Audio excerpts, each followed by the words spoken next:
மதுரகின்னரசே M மதுரகின்னரசே மீண்டும் வந்து இந்த புவியினை ஆண்டிடும் மீண்டும் வந்து இந்த புவியினை ஆண்டிடும். உங்கள் அனைவரையும் வணங்கி வரவேற்கிறேன். அகம் இகம் சுகம் இன்றைய தலைப்பு.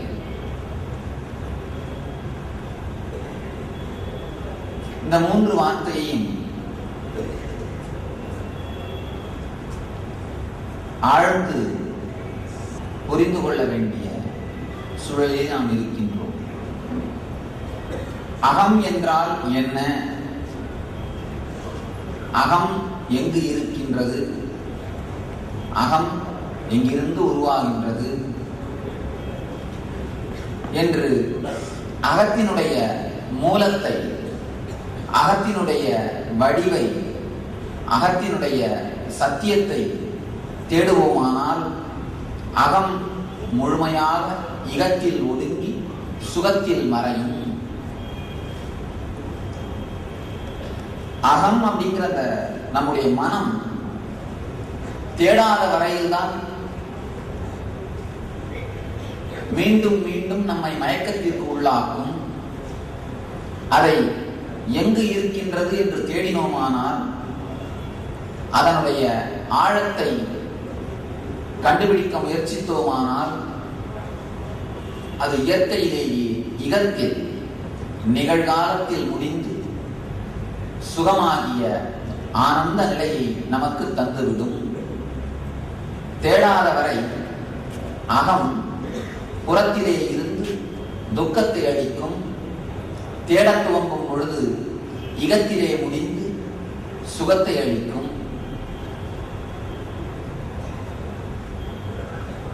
ரமணர் ரொம்ப அற்புதமான ஒரு பாடலை சொல்கின்றார். மனத்தின் உருவை மறவாது உசார மனம் என ஒன்று இலை உந்தி பெற. நம்முடைய மனத்தினுடைய இருப்பை, மனம் இருக்கின்ற இடத்தை, நம்முடைய மனதின் ஆழத்தை ஆழ்ந்து தேடுவோமானால், அதற்குள் ஆழ்ந்து முழுகுவோமானால் நாம் இகத்தில் இந்த வினாடியில் நின்று சுகமாகிய ஆனந்த நிலையை அடைவோம். மனம் அப்படிங்கிறதே வேற ஒண்ணுமே இல்லை. நம்முடைய கடந்த காலத்தை பற்றிய கற்பனைகளும் எதிர்காலத்தை பற்றிய ஏக்கங்களும் தான். கடந்த கால கற்பனையும் எதிர்கால ஏக்கமும் சேர்ந்த ஒரு தொகுப்பு தான் மனம். ஒரே ஒரு வினாடி கடந்த கால கற்பனையை விட்டு எதிர்கால ஏக்கங்களை விட்டு ஒரே ஒரு வினாடி இருக்க முயற்சித்தீர்களானால் போதுமானது. மனம் கடந்த ஒரு ஆழ்ந்த ஆனந்த நிலையை அடையலாம். நம்ம எல்லாருக்கும் வருகிற எண்ணம், நம்ம எல்லாருக்குமே ஏற்படுகிற எண்ணம், அதெல்லாம் நம்மளால முடியுமா சாமி? இந்த மாதிரி ஞானிகளுக்கு முடியும், இல்லை இதுக்குன்னே வாழ்க்கையை செலவிடுபவர்களுக்கு முடியும், நம்மளால முடியுமா? நடப்பதற்கு முன்பாகவே, முயற்சி செய்வதற்கு முன்பாகவே ஐயோ என் வாழ்க்கை தொலைந்து விட்டது, என் வாழ்க்கை தொலைந்து விட்டது, என்னால் முடியாது அப்படின்னு நினைக்கிறதுனாலதான் நம்முடைய வாழ்க்கையில் நாம் எதையுமே சாதிப்பதில்லை. சின்ன கதை. ஒரு ஜென் ஞானி, ஒரு பெரிய ஜென் ஞானி, ஞானியும் அந்த அவருடைய சீடரும் குளிப்பதற்காக ஒரு ஆற்றுக்கு செல்கிறார்கள். திடீர்னு சீடன் தவறி ஆற்றுல விழுந்துடுறான். குருவே காப்பாற்றுங்கள் காப்பாற்றுங்கள் சத்தம் போடுறான். குரு காப்பாற்றாமல் கரையில் நின்று கொண்டு பைத்தியக்காரா எழுந்து நெல், உன்னை நீயே காப்பாற்றிக் கொள்ளலாம் அப்படின்றாரு. சீடன் உடனே கத்துறான், குருவே உங்களுடைய வேதாந்தம் எல்லாம் அப்புறமா பேசுங்க, முதல்ல என்னுடைய வாழ்க்கையை காப்பாத்துங்க, நான் முழுகி செத்துட்டு இருக்கேன், முதல்ல என்னை காப்பாத்துங்க, அதுக்கப்புறம் வேதாந்தம் எல்லாம் கத்துக் கொடுங்க, தயவு செஞ்சு முதல்ல என்னை காப்பாத்துங்க. குரு அப்புறமும் சொல்றாரு, முட்டாளே எழுந்து நெல், உன்னால் உன்னை காப்பாற்றிக் கொள்ள முடியும், என் உதவி தேவையில்லை. சீடன் அழறான், ஐயோ முழுகிறேன் முழுகிறேன், காப்பாத்துங்க காப்பாத்துங்க. இதுக்கு மேல ஒன்றும் செய்ய முடியாத சூழ்நிலை. குரு வேகமா ரொம்ப உச்ச குரல்ல கத்துறார், முட்டாளை எழுந்து நில் அப்படின்னு. பயந்து போய் சீடன் அந்த வேகத்தில் எழுந்துட்டு நிக்கிறான், நின்னுறான். நின்ன உடனே பார்த்தாலும் தெரியுது தண்ணி முட்டிக்கால் அளவு ஆழமா இருக்கு. தண்ணி முட்டி அளவு தான் இருக்கு. எந்திரிச்சு நின்ன பிறகுதான் அவனுக்கு தெரியுது தண்ணி முட்டி அளவு தண்ணி தான் இருக்கு. அதுல விழுந்து கிடந்ததுனால, ஆழம் தெரியாதனால நான் தான் முழுகிவிட்டோம் அப்படிங்கிற பிரமையினால தன்னைத்தானே துக்கத்தில் ஆழ்த்திக் கொண்டானே தவிர உண்மையில் பிரச்சனை வெறும் முட்டி அளவுதான். உண்மையில் பிரச்சனை வெறும் முட்டி அளவு தான், வேற ஒண்ணுமே இல்லை. நம்ம வாழ்க்கையும் பாத்தீங்கன்னா எந்திரிச்சு நின்னோம்னா அப்புறம் தான் தெரியும் நம்முடைய மொத்த வாழ்க்கையில் நாம எதெல்லாம் முடியாதுன்னு நினைக்கிறோமோ அது அத்தனையுமே முட்டி அளவு பிரச்சனை தான், வேற ஒண்ணுமே இல்லை.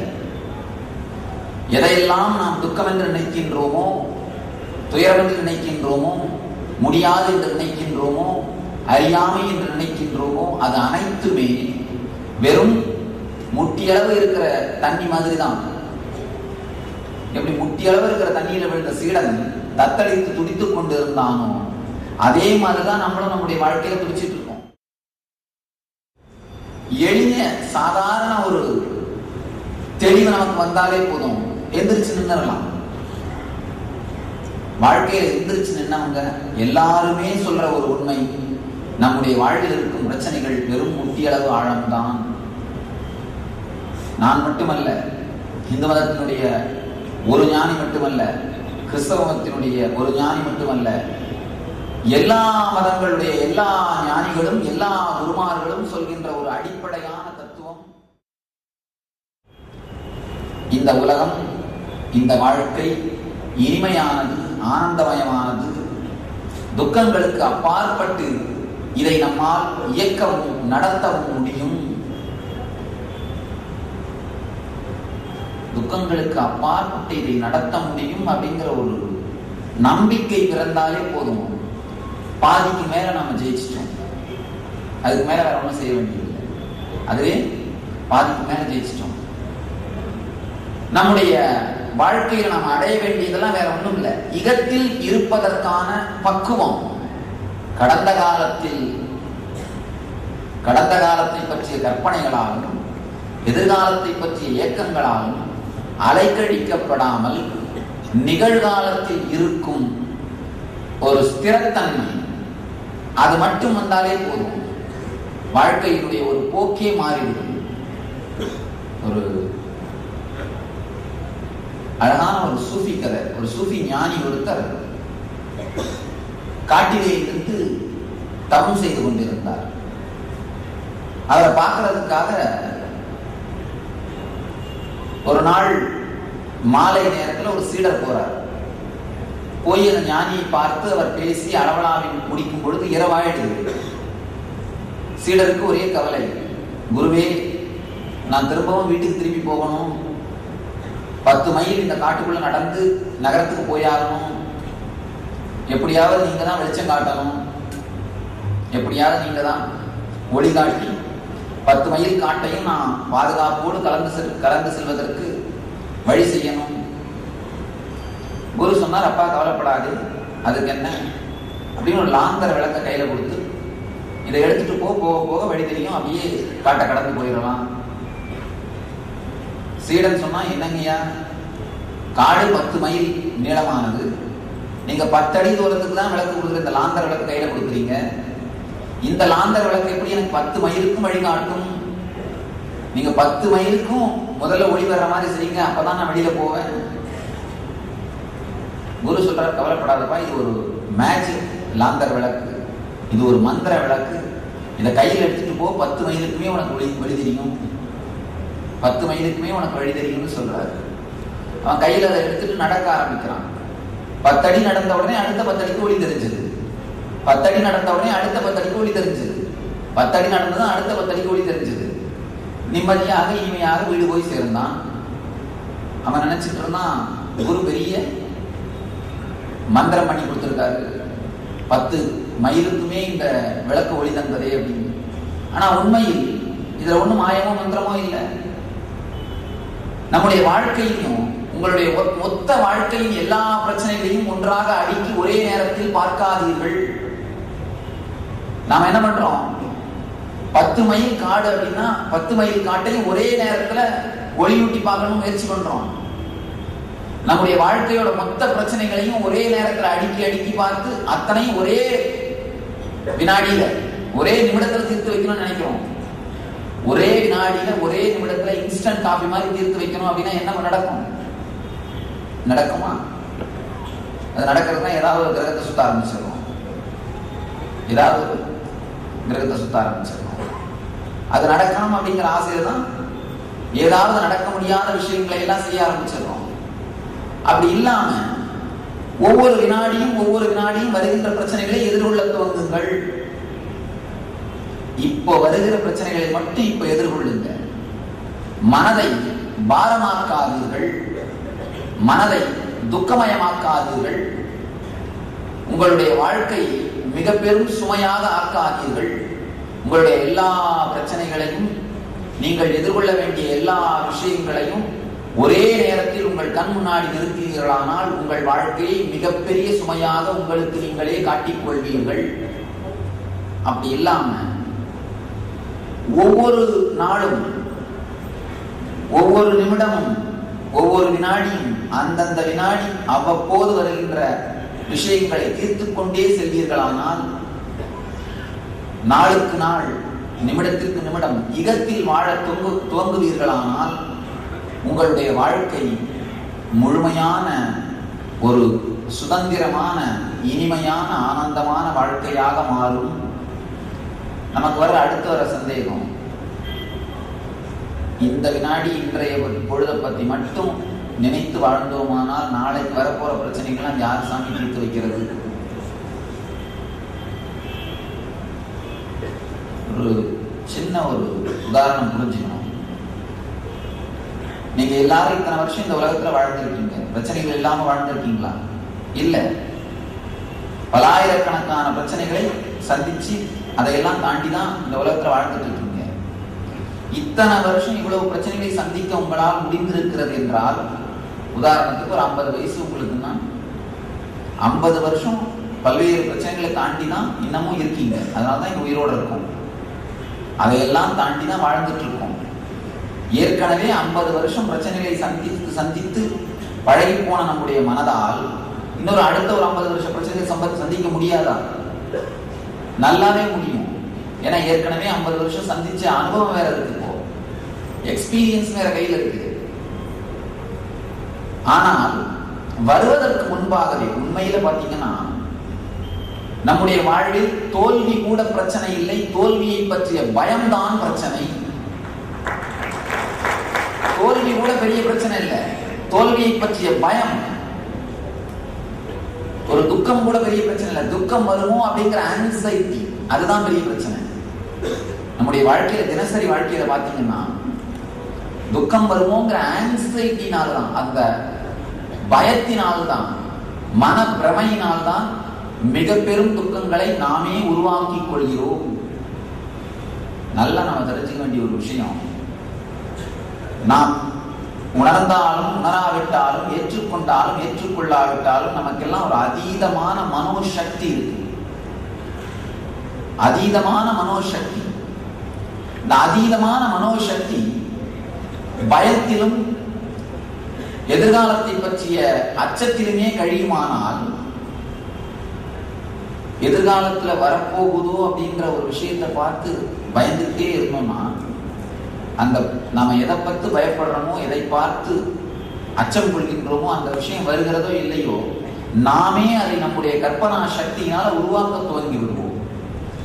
ஏன்னா நாம் நினைப்பதை செய்து முடிக்கின்ற அளவுக்கு நமக்கே ஒரு சக்தி இருக்கு. நம்முடைய அன்கான்சியஸ் மைண்ட்னு சொல்லுவாங்க, அந்த உணர்வு மனம், நம்முடைய உள் மனத்திற்கு அளவிலாத ஒரு சக்தி இருக்கு. ஏதாவது ஒரு விஷயத்தை பற்றிய பயமோ எதிர்காலத்தை பற்றிய அச்சமோ நம்மை தொற்றிக் கொள்ளுமானால், நல்ல நாம தெரிஞ்சுக்க வேண்டிய ஒரு விஷயம், அது வந்துருமோன்னு நீங்க பயந்துட்டு இருக்கீங்க நினைக்காதீங்க. அதை உருவாக்குறதுக்கான வேலையை ஏற்கனவே ஆரம்பிச்சிட்டீங்க. வந்து விடுமோ அப்படின்னு பயப்படுறீங்க நினைக்காதீங்க. உதாரணத்துக்கு சொல்லணும்னா ஒரு பொருளாதார நஷ்டம்னு வச்சுக்கலாம். வியாபாரத்தில் நஷ்டம் வருமோன்ற பயம் இருக்குன்னா அந்த பயம் வந்த உடனே வரப்போகிற நஷ்டத்தை பார்த்து பயப்படுகிறீர்கள் நினைக்காதீங்க. அந்த நஷ்டத்தை உருவாக்குவதற்கான மன அமைப்பை உருவாக்க துவங்கி விடுகிறீர்கள். பரீட்சையில ஃபெயில் ஆகிடுவோமோ அப்படின்னு பயப்படுற மாணவன் நிச்சயமா ஃபெயில் ஆகிடுவான், வேற வழியே இல்லை. அப்படியே பாஸ் ஆனாலும் கூட அவனுடைய தகுதிக்கு, அவனுடைய கல்விக்கு, அவனுடைய தரத்திற்கு ஏற்ற மதிப்பெண்ணை பெற மாட்டான்.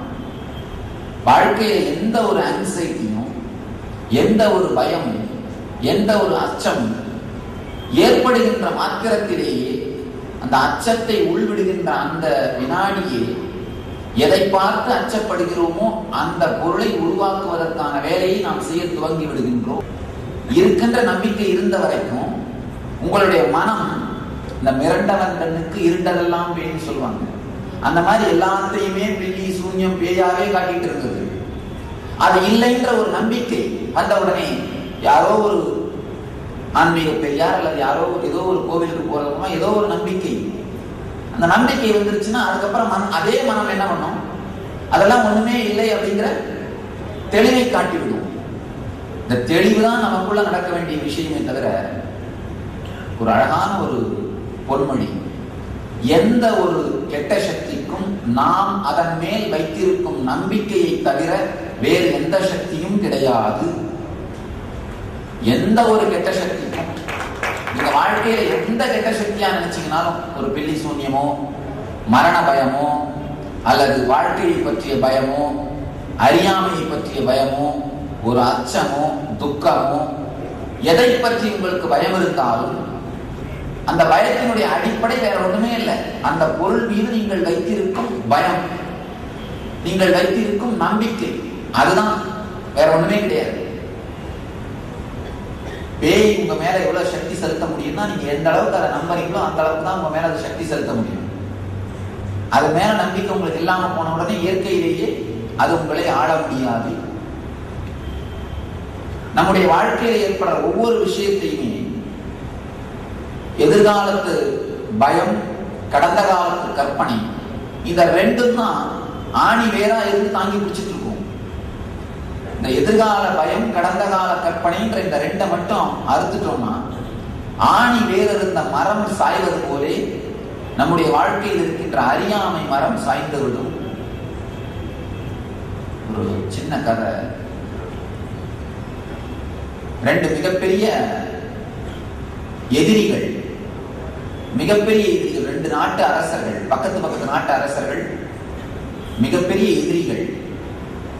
அவங்க ரெண்டு பேரும் திடீர்னு ஒரு தரம் ஒரே காட்டுல சந்திச்சுக்கிறாங்க.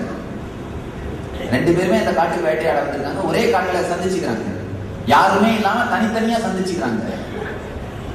மிகப்பெரிய எதிரிகள், ரெண்டு நாட்டு அரசர்கள். அவங்க சந்திச்ச அந்த நேரம் பார்த்து அந்த இடத்துல ஒரு சிங்கம் வந்துருச்சு. வந்த உடனே ஒரு அரசன் வேக வேகமா ஓடுறதுக்கு முயற்சி பண்றான். அந்த பக்கத்து நாட்டு அரசன் கேட்கிறான், இந்த சிங்கத்தை விட வேகமா நீ ஓடி தப்பிச்சிட முடியும்னு நினைக்கிறியா அப்படின்னு. இந்த ஓட முயற்சி பண்ண அரசன் சொல்றான், சிங்கத்தை விட வேகமா ஓடணுங்கிற அவசியம் கிடையாது, உன்னை விட வேகமா ஓடணும்னா போதும், ஏன்னா சிங்கம் உன்னை முடிச்சுக்கும் அப்படின்னு. சிங்கத்தை விட வேகமா ஓட வேண்டிய அவசியம் இல்லை, உன்னை விட வேகமா ஓடணும்னா போதும். நம்ம வாழ்க்கையிலேயே நீங்க மொத்த வாழ்க்கையோட பிரச்சனைகளுக்கும் தீர்வு கண்டுபிடிக்க வேண்டிய அவசியம் இல்லை. இன்று இருக்கும் வாழ்க்கை, இன்னைக்கு இருக்கிற வாழ்க்கையை இனிமையாக்குனீங்கன்னா போதும். மொத்த வாழ்க்கையும் தீர்த்து முடிச்சுட்டு அப்புறம் தான் நிம்மதியா இருப்பேன்னு நினைச்சீங்கன்னா நிம்மதி வரவே வராது. இன்னைக்கு இருக்கிற பிரச்சனை, இன்னைக்கு இருக்கிற வாழ்க்கையை தெளிவாக்குங்கள், இன்று இருக்கும் வாழ்வை தெளிவாக்குங்கள். இந்த இகம் இகம் இகம்னு நடத்த ஆரம்பிச்சீங்கன்னாலே ஆனந்தமான ஒரு சுகம் நமக்குள் நடக்க துவங்கிவிடும்.